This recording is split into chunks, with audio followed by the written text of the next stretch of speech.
इस बिल पर चर्चा सदन के अंदर हो रही है, दूसरे सदन में हो चुकी है और देश भर में ये बिल चर्चा का विषय बना हुआ है।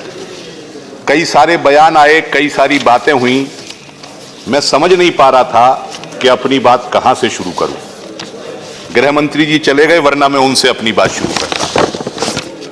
लेकिन मैं पीठ के एक कमेंट से अपनी बात शुरू करना चाहता हूं, क्योंकि पीठ हमारी संरक्षक है, पीठ हमारे लिए आदर्श है।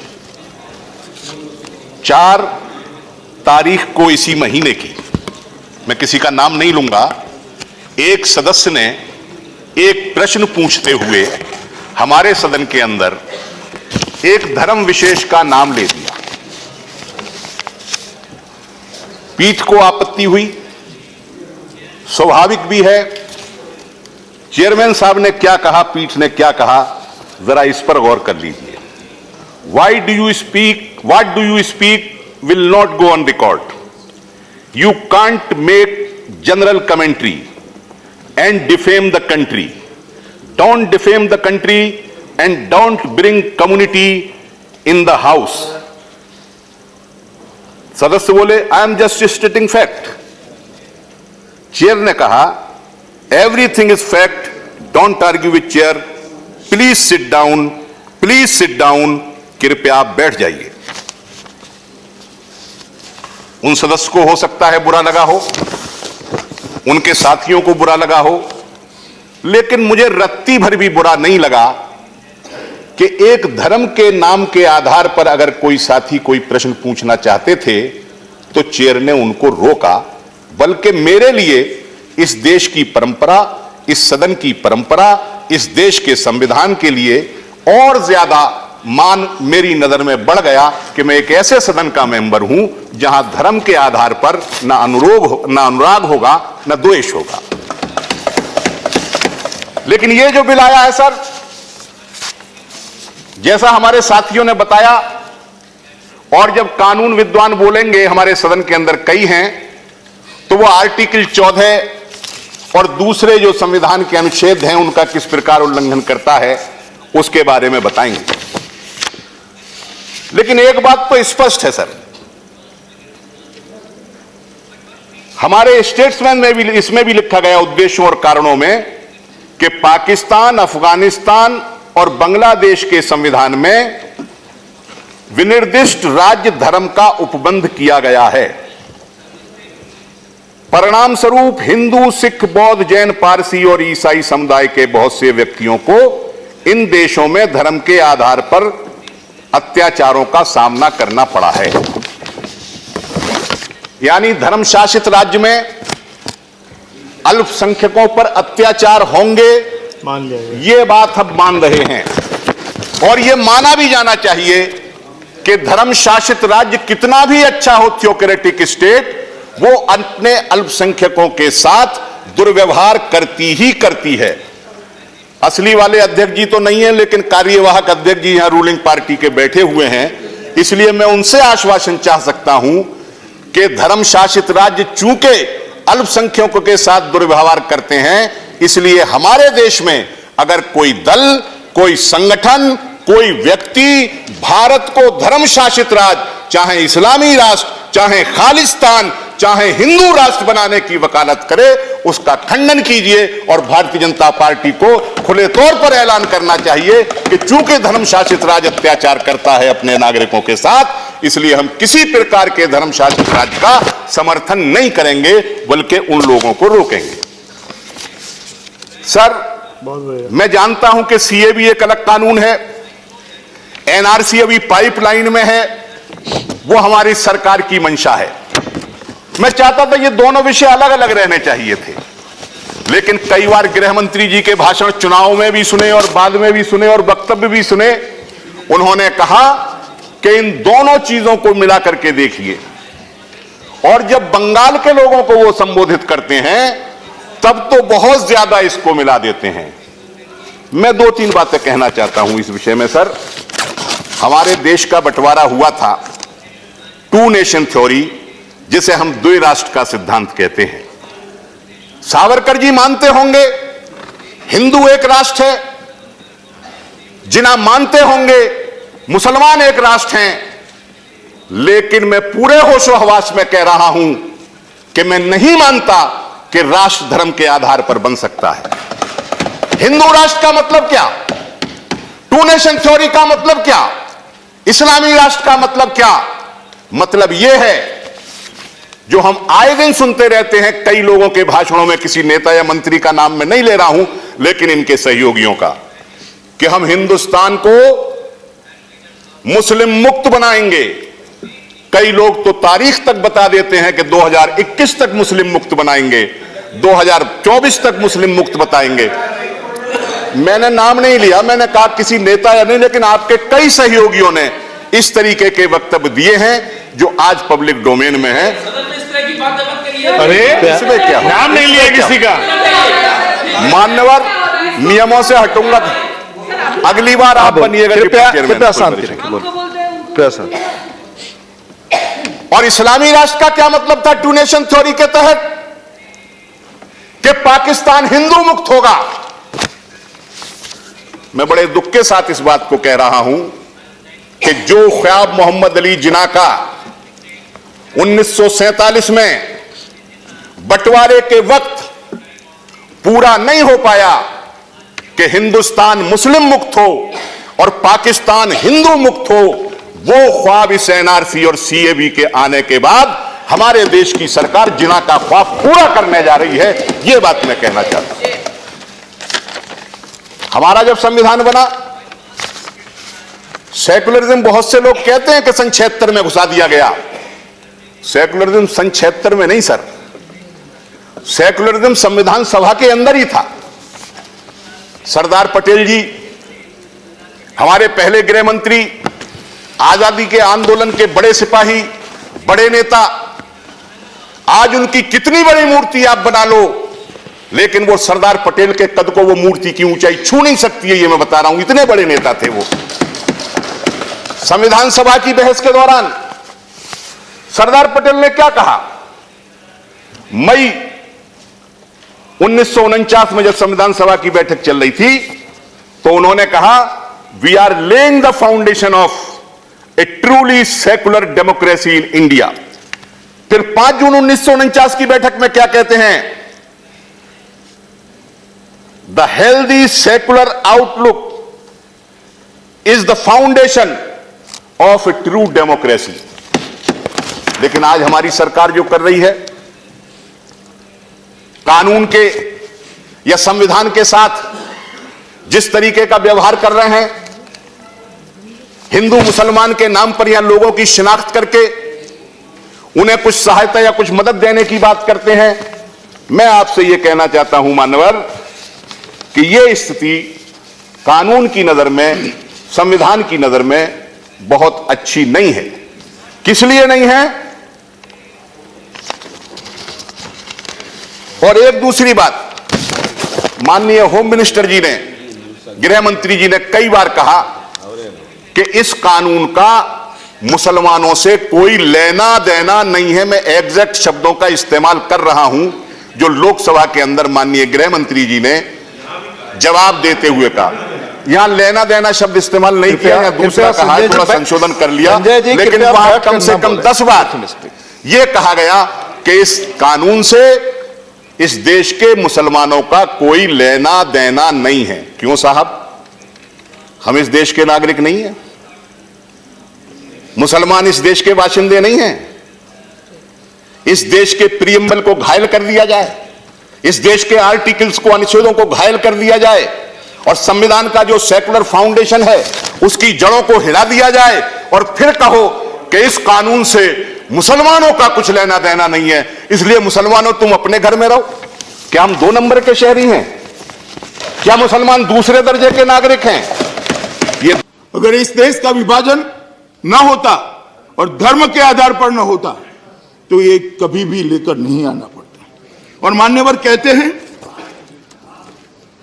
सावरकर जी को कोट किया, जिन्ना को कोट किया, वो मैं बाद में जवाब देना चाहता हूं, मगर कहते हैं कि धर्म के आधार पर विभाजन हुआ, कहां से लेकर आए।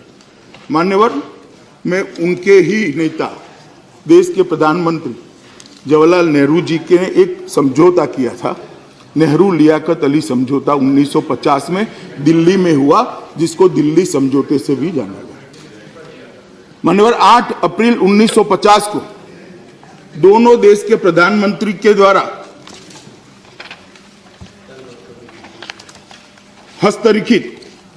हस्ताक्षर किया हुआ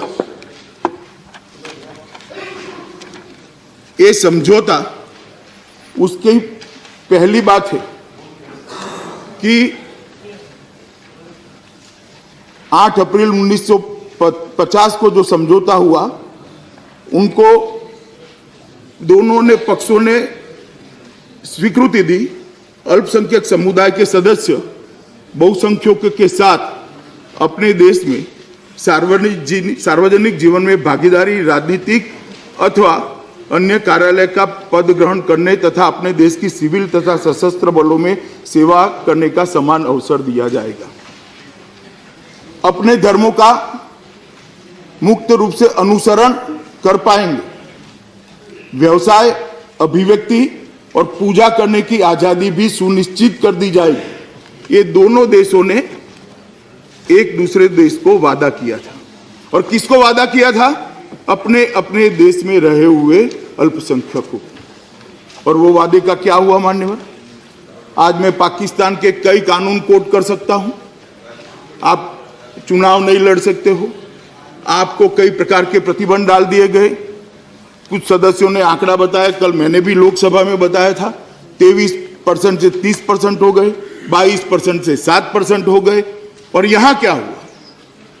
यहां चीफ जस्टिस ऑफ इंडिया भी मुसलमान बने, इस सभागृह के सभापति भी मुसलमान बने, माननीय इलेक्शन कमीशन के चेयरमैन भी मुसलमान बने, राष्ट्रपति उपराष्ट्रपति भी मुसलमान बने। माइनॉरिटी को यहां संरक्षित और संवर्धित किया गया। भारत ने वादा निभाया, मगर हमारे तीनों पड़ोसी देशों ने वादे का निभाव नहीं किया। और इसके कारण अपने धर्म को, अपने सम्मान को, अपने परिवार को, अपने परिवार की महिलाओं की इज्जत को बचाने के लिए वो इस देश में आए। अब कहां जाए? उनको नागरिकता नहीं देंगे। अभी बता रहे थे गुलाम नबी साहब कि उन्होंने मुझे कहा कि मेरे विभाग में पास्ट में जो जवाब दिए उसको उन्होंने कोट किया कि इतनी ही संख्या है, इतनी ही संख्या है। ये सही है। सरकार अगर एक कानून नहीं आता है और किसी को पूछेगी कि आप विदेशी हो क्या, तो सब कोई ना बोलेंगे। कौन हाँ बोलेगा? मगर एक कानून होने के बाद जब हम कहेंगे आपको उस दिन से नागरिकता दी जाएगी और आपकी सारी चीजों को हम प्रोटेक्ट करेंगे। संख्या जब आएगी नागरिक बनने की, इस सदन में मैं भी होऊंगा, गुलाम नबी साहब आप भी होंगे, लाखों लाखों करोड़ों होंगे। ये मैं सदन की उपस्थिति में कहूंगा, क्योंकि आपने उनको प्रोटेक्ट करने की व्यवस्था ही नहीं करी। कैसे अपने आप को वो जाहिर करते तो नौकरी चली जाती, शादी टूट जाती, अपना घर चला जाता, गिरफ्तारी भोगनी पड़ेगी। आज नरेंद्र मोदी जी जो बिल लेकर आए हैं, इसमें निर्भीक होकर वो कहेंगे हाँ हम शरणार्थी है, हमें नागरिकता दीजिए, और उनको रिट्रोस्पेक्टिव इफेक्ट से नागरिकता देने का प्रोविजन हम लेकर आए। इसलिए अब घोषणा करेंगे। जिन्होंने ही जख्म लगाए वो जख्म क्यों लगे वो पूछते हैं। आपके कारण ही, आपकी सरकारों के कारण ही वो घोषित नहीं कर पाए कि मैं शरणार्थी हूं, विदेश से आया हूं। और आज आप ही सवाल पूछ रहे हो। मुझे तो बड़ा आश्चर्य होता है, और उन लोगों को भी आश्चर्य होता है कि जिनके कारण आज ये नर्क की यातना हम झेल रहे हैं, वो हमें पूछ रहे हैं भला तुम भारत के नागरिक नहीं हो क्या? इतने भोले बन गए, इतने अनजान बन गए, आंख कान सब बंद कर दिए। उनका अंतर्नाद, इनकी चीखें सुनाई नहीं पड़ती आपको? लाखों करोड़ों लोग आज तक चित्कार कर कह रहे हैं हमारे साथ अन्याय हुआ, मगर नहीं किया। गुलाम नबी साहब पूछते हैं कि देशों का चयन किस तरह से किया। गुलाम नबी साहब पहली बार में नागरिकता के अंदर संशोधन लेकर नहीं आए, कई बार हुआ है, और कई बार इस देश ने नागरिकता दी है। जब श्रीलंका के लोगों को दी नागरिकता, श्रीलंका से आए हुए लोगों को दी। मैं पूछ सकता हूं भला कि उस वक्त बांग्लादेशियों को क्यों नहीं दी? जब युगांडा से लोग आए उनको नागरिकता दी। मैं पूछ सकता हूं भला कि बांग्लादेश और पाकिस्तान के वालों को क्यों नहीं? मैं अब ऐसा कहूं क्योंकि हिंदू थे इसलिए आपने नहीं दी? ऐसा नहीं होता है। एक एक समस्या को एड्रेस किया गया अलग। मैं नहीं कह रहा हूं आनंद शर्मा जी, आप दुखी मत हुइए, मैं ऐसा नहीं करूंगा, मैं ऐसा कह भी नहीं रहा हूं। मैं ये कह रहा हूं कि जब लंका की समस्या हुई तब लंका की समस्या को एड्रेस करने के लिए कानून लाए, एक प्रोविजन किया जो सिर्फ लंका से आए हुए शरणार्थियों को एड्रेस किया। युगांडा से जब लोग आए, मिस्टर वाइको साहब जब युगांडा से लोग आए तब युगांडा की समस्या को एड्रेस करने के लिए हमने किया तो सिर्फ युगांडा का किया। आज सिर्फ भारत की भूमि सीमा से जुड़े हुए ये 3 देशों की धार्मिक लघुमती जो शरणार्थी बनकर आई है उसी को एड्रेस करने के लिए बिल लाए हैं, इसीलिए 3 देशों का जिक्र है। वरना जब इंदिरा जी ने बांग्लादेश के सारे शरणार्थियों को 71 में स्वीकारा तो उस वक्त लंका वाले को क्यों नहीं स्वीकारा भाई? हमने इरादों पर शंका नहीं करी। जो समस्याएं होती है वो हल करने का प्रयास करते हैं, तब वही समस्या का समाधान होता है। इसको राजनीतिक कपड़े नहीं पहनाना चाहिए, राजनीतिक दृष्टिकोण से नहीं देखना चाहिए। और अब कह रहे गुलाम नबी साहब कि आप ध्यान बंटवाने के लिए राय हैं। गुलाम नबी साहब, हमें ध्यान बंटवाने की कोई जरूरत नहीं है। आप तो बड़े पुराने अनुभवी सांसद हो। ये बिल 1915 में हम लेकर आए थे, स्टैंडिंग कमेटी में गया, ज्वाइंट कमेटी, 2015 में लेकर आए थे, बाद में ज्वाइंट कमेटी में गया, पार्लियामेंट ने पारित किया, राज्यसभा में नहीं करने दिया तो अटक गया था। उस वक्त क्या ध्यान बटाने की जरूरत थी? 2015 में कोई ध्यान बटाने की जरूरत नहीं है। हम चुनावी राजनीति अपने दम पर लड़ते हैं, हमारे नेता की लोकप्रियता पर लड़ते हैं और जीतते हैं। मगर देश की समस्याओं का समाधान करना ये हमारा काम है और हम मानते हैं सरकारों का ये दायित्व है और वो हम करते हैं। और जब देश की समस्याओं का समाधान करते हैं तब उसको कहते हैं कि आप ध्यान हटाना चाहते हो। मैं मानता हूं ये ठीक नहीं है।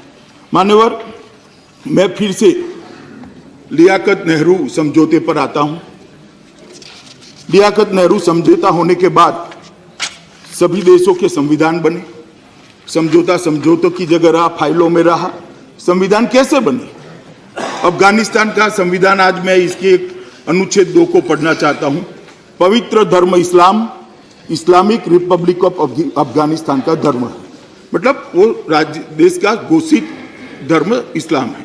बांग्लादेश शेख साहब ने तो ठीक ही बनाया था, 77 और 88 में बदला गया और अनुच्छेद 2 क में लिखा गया रिपब्लिक का राज्य धर्म इस्लाम है।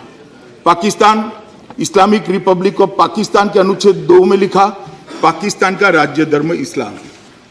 अब मैं ये इसलिए बताना चाहता हूं कि ये तीनों देश हमारे देश की भौगोलिक सीमा से सटे हुए हैं। भारत पाकिस्तान की सीमा 3223 किलोमीटर है, भारत बांग्लादेश की सीमा 4096 किलोमीटर है और भारत अफगानिस्तान की सीमा 130 किलोमीटर है। और ये तीनों देश जो हमारी भौगोलिक सीमा से सटे हुए हैं वो एक प्रकार से अलग अलग कानूनी व्याख्या हो सकती है मगर एक प्रकार से इस्लामिक स्टेट है। अब मान्यवर, बहुत बड़ा सवाल यहां से एक खड़ा किया कि इसमें मुस्लिम क्यों नहीं है। मेरे लिए तो बड़ी आश्चर्य की बात है कि 6 धर्म के लोगों को ला रहे, इसका कोई एप्रिसिएशन नहीं है। सिर्फ मुस्लिम क्यों नहीं है ये बात पूछी। खैर, क्यों नहीं है ये भी मैं बताता हूं। मान्यवर, क्यों नहीं है ये भी बताता हूं कि ये बिल हम ये 3 देशों के अंदर जो धार्मिक प्रताड़ना जिन लघुमतियों पर हुई है उनको शरण देकर उनके सारे पास्ट के जो कागज नहीं है सब चीजों को छोड़कर नागरिकता देने के लिए लेकर आए हैं।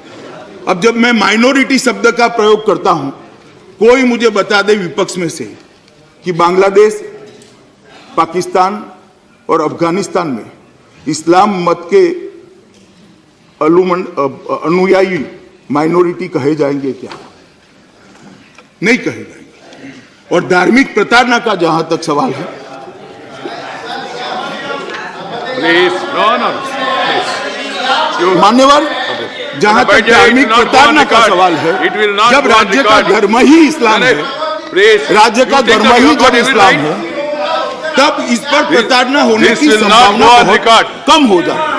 अब बैठ जाए ना, मान्यवर, बाद में बताइए बात जाके, बाद में बताइए जाके प्लीज। मान्यवर, जब राज्य का धर्म ही इस्लाम है, तब इस्लाम के अनुयायियों पर प्रताड़ना होने की संभावना बहुत कम हो जाती है। और अगर फिर भी किसी को एप्लीकेशन करनी है तो करने का कानून में प्रावधान है और उनको नागरिकता दे भी रहे हैं। हमारे 5 साल के अंदर बैठ जाइए, बाद में पूछे ना, होम मिनिस्टर ऐसे नहीं होता। मेरा भाषण समाप्त होने के बाद पूछे। और फिर भी इक्का दुक्का किसी की प्रताड़ना होती है तो उनको भी नागरिकता देने का प्रोविजन हमारे यहाँ है। और मोदी जी के शासन में 5 साल में 566 से ज्यादा ये 3 देशों के मुस्लिम नागरिकों को नागरिकता हमने दी। परंतु जब एक जनरल दृष्टि से देखते हैं और सामान्य दृष्टि से जो हो रहा है इसको हम स्वीकारते हैं तो ये माना जाएगा मान्यवर कि जहां इस्लामिक स्टेट है वहां पर इस्लाम के अनुयायियों पर धार्मिक प्रताड़ना होने की कोई संभावना नहीं है। इसलिए इसमें सिर्फ हिंदू, सिख, बौद्ध, जैन, पारसी और क्रिश्चियन को भी रखा है। अब हमारी पार्टी की पंथ निरपेक्षता पर सवाल खड़े कर दिए। भाई सिर्फ हिंदू रखा है क्या? सिर्फ सिख रखा है क्या? इसके अंदर बौद्ध भी आ रहे हैं, जैन भी आ रहे हैं, पारसी भी आ रहे हैं, क्रिश्चियन भी आ रहे हैं। ये कहां पंथ निरपेक्षता नहीं है? सिर्फ मुसलमान आएगा तो ही पंथ निरपेक्षता हो जाएगी? आपकी पंथ निरपेक्षता की व्याख्या बड़ी सीमित है, हमारी व्यापक है। जो प्रताड़ित है उसी को लाना, ये हमारी व्याख्या है। आपकी व्याख्या है कि मुस्लिम आएगा तो ही पंथ निरपेक्ष माने जाओगे, तो ही धर्म निरपेक्ष माने जाओगे। हमारी व्याख्या इतनी सीमित नहीं। अब मैं कपिल सिब्बल साहब, चिदंबरम साहब और आनंद शर्मा जी ने एक मुद्दा अनुच्छेद 14 का उठाया, मैं इसका जवाब देना चाहता हूं। मान्यवर, ढेर सारे जजमेंट है, बाद में मैं बताता हूं, दोनों है। अगर इस प्रकार की आर्गुमेंट सब क्लाइंट सुन लेंगे तो थोड़ी दिक्कत आएगी। कपिल सिब्बल साहब, ढेर सारे जजमेंट है, मैं बताता हूं आपको। अनुच्छेद 14 में जो समानता का अधिकार दिया है, संसद को ऐसा कानून बनाने से नहीं रोकता जो रीजनेबल क्लासिफिकेशन के आधारित हो। और रीजनेबल क्लासिफिकेशन आज यहां है। हम कोई एक धर्म को नहीं दे रहे, हम ये 3 देशों की माइनॉरिटी को ले रहे हैं और सभी की सभी माइनॉरिटी को ले रहे हैं, एक क्लास को ले रहे हैं। और उसमें भी वो क्लास को जो धार्मिक प्रताड़ना से प्रताड़ित है, जिनके धर्म को बचाने का खतरा है, जिनकी महिलाओं की इज्जत को बचाना उनके लिए खतरा है, ऐसी माइनॉरिटी के सभी धर्म को ले रहे हैं। एक निश्चित क्लास है, इसलिए रीजनेबल क्लासिफिकेशन के आधार पर ये संसद को कानून बनाने का अधिकार है और इसी के तहत ये मैं कानून लेकर आया हूं। मान्यवर, मैं फिर से एक बार कहना चाहता हूं कि ये जो अमेंडमेंट मैं लेकर आया हूं इसके अंदर एक बुद्धिगम्य विभागीकरण किया है, जिसके पीछे एक क्राइटेरिया भी है। ये बुद्धिगम्य विभागीकरण ये जो किया है इसके लिए भी ढेर सारे जजमेंट्स है। ये इंटेलिजिबल डिफरेंसिया है और ढेर सारे जजमेंट में अभी पढ़ता भी हूं, क्योंकि उन्होंने एक भ्रांति खड़ी करने का प्रयास किया है कि ये नहीं कर सकते। मान्यवर, ये बुद्धिगम्य विभाजन और रीजनेबल क्लासिफिकेशन के आधार पर कहीं पर भी ये बिल आर्टिकल 14 को हर्ट नहीं करता है और बाकी सारे आर्टिकल को भी हर्ट नहीं कर सकता है। मान्यवर, मैं थोड़े जजमेंट पढ़ना चाहता हूं।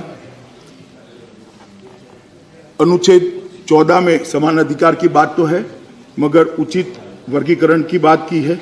सबसे पहले दालमिया बनाम जस्टिस तेंदुलकर, उसमें अनुच्छेद 14 का सही अर्थ और दायरा निम्न अनुसार दोहराया गया।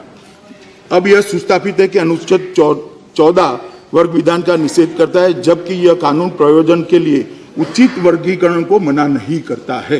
हालांकि अनुमेय वर्गीकरण की परीक्षण को पारित करने के लिए 2 शर्तों का पूरा करना होगा, अर्थात वर्गीकरण को बुद्धिमत्तापूर्ण विभेद के आधार पर करना होगा।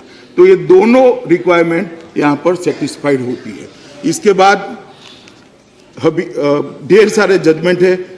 नवतेज सिंह जौहर बनाम भारतीय संघ का जजमेंट है, जिसमें उचित भिन्नता को स्वीकार किया गया मान्यवर। इसके बाद पेरिंस एग्रोटेक प्राइवेट लिमिटेड बनाम भारतीय संघ का जजमेंट है, इसमें भी इसको सीरीज ऑफ जजमेंट है मान्यवर, जिसमें आर्टिकल 14 को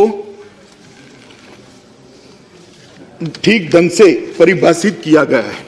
और मैं मानता हूं कि आज भी मैं जो बिल लेकर आया हूं किसी भी प्रकार से आर्टिकल 14 का उल्लंघन नहीं करता है। दोनों बड़े वरिष्ठ वकील हैं सुप्रीम कोर्ट के, अब दोनों संसद को डरा रहे हैं कि संसद के दायरे में कोर्ट घुस जाएगी। भला कोर्ट ओपन है साहब, कोई भी व्यक्ति अदालतों में जा सकता है, हमें इससे डरना नहीं चाहिए। हमारा काम अपनी विवेक बुद्धि से कानून बनाना है, और जो हमने किया है, और मुझे विश्वास है कि कानून अदालत में भी सही पाया जाएगा। और मैं तो कहता हूं कि आप दोनों जरा उस वक्त आर्ग्यूमेंट करने के लिए वहां जाएंगे तो कोर्ट भी आपको बताएगी कि क्या ठीक है। मान्यवर, कांग्रेस पार्टी मान्यवर अजीब प्रकार की पार्टी है, सत्ता में होती है और अलग अलग भूमिका में उनके अलग अलग सिद्धांत होते हैं। हम तो 1950 से कहते हैं कि धारा 370 नहीं होनी चाहिए, कभी हमने इसमें कंफ्यूजन कोई नहीं करा। हम शुरू से कहते हैं कि सिटीजनशिप अमेंडमेंट बिल लाना चाहिए, सत्ता में है विपक्ष में है, हम इसमें कंफ्यूज नहीं रहते हैं। मैं कांग्रेस पार्टी के बारे में बताना चाहता हूँ। एक पत्र है मेरे हाथ में, चीफ मिनिस्टर राजस्थान का, जब सम्मान्य चिदम्बरम जी गृह मंत्री थे तब लिखा गया था। आप देखिए बात, यू डोंट गेट इट। मान्य सभापति महोदय, जब chief minister Rajasthan bad habit, श्रीमान senior Ashok please Gehlot follow ji थे, follow the practice. Let him. No. You can't do it. सभापति महोदय, Up, sit down. जब यूपीए की He is सरकार talking थी, something and you are raising something. श्रीमान else. चिदम्बरम जी गृह मंत्री थे, He is तब referring to chief a letter minister by Rajasthan ने You didn't एक even पत्र लिखा उनको। पत्र में क्या लिखा? Outstanding issue large number of Pakistani शरणार्थी हिंदू एंड सिख कम्युनिटी। सिर्फ 2 ही, हम तो भला 6 लेकर आए, क्रिश्चियन भी रखा है। और उनको एक रियायत देने के लिए राजस्थान की बॉर्डर पर जो आए हैं, और कांग्रेस पार्टी ने मान्यवर 2 बार रियायत दी है, और 13,000 लोग ये रियायत के आधार पर, ये 2 ही धर्म के, दिग्विजय सिंह सुन ले जरा, ये 2 ही धर्म के 13,000 लोग नागरिक बने। मगर वो नहीं दिखाई पड़ेगा, क्योंकि कांग्रेस जो करेगी वो तो सारा सेक्युलरिज्म है, सारा सेक्युलरिज्म, जो करो वो कोई आपत्ति नहीं है। कब तक मूर्ख बनाओगे माइनॉरिटी को? मान्यवर, ये कह रहे थे कपिल सिब्बल साहब के, आपसे कोई नहीं डरता मुसलमान। मैं तो नहीं चाहता डरे, आपके ही लोग कहते हैं डर है डर है डर है। मैं कभी नहीं कहता कि डरो, डरना भी नहीं चाहिए। इस देश के गृह मंत्री पर सबका भरोसा न होना चाहिए, और मैं कहता हूं माइनॉरिटी को जरा भी चिंता मत करो। और इस बिल के लिए भी मान्यवर, इस बिल के लिए भी कहता हूं कि ये बिल भारत में रहने वाले किसी भी माइनॉरिटी को, और विशेषकर मुस्लिम भाइयों बहनों को जरा भी नुकसान करने वाला नहीं, क्योंकि ये बिल सिर्फ उनको नागरिकता देता है, किसी की नहीं छीनता है। किसी की नागरिकता छीनने का सवाल ही नहीं है इस बिल से। इसके कोई प्रोविजन में से निकालकर मुझे बता दे जरा, किसी की नागरिकता नहीं छीनने जा रहे हैं हम जो वहां से बेचारे वो शरणार्थी आए हैं उनको दे रहे हैं। इसमें भला भारत के मुसलमानों को क्या आपत्ति होगी? क्यों भेद खड़ा कर रहे हो? भारत के मुसलमानों को भारत ने सम्मान दिया है। बाद में मैं आता हूं नरेंद्र मोदी सरकार ने भी क्या किया है। मगर हमने सम्मान दिया, उनको डरने की कोई जरूरत नहीं है। मान्यवर, इनके नागरिकता को कोई असर होने वाला नहीं है। ये तो वहां से जो प्रताड़ित लोग आए हैं, हिंदू है, सिख है, बौद्ध है, जैन है, क्रिश्चियन है, पारसी है, उनको नागरिकता देने का सवाल है, किसी को हटाने का नहीं। इसलिए मेहरबानी कर पॉलिटिक्स करिए, परंतु पॉलिटिक्स कर देश में भेद खड़ा नहीं करना चाहिए। मैं आज मन से आपको अपील करना चाहता हूं, ये बड़े संवेदनशील मामले होते हैं और ये जो आग लगती है वो अपने ही घर को जलाती है, इसलिए इस आग से किसी ने खेलना नहीं चाहिए।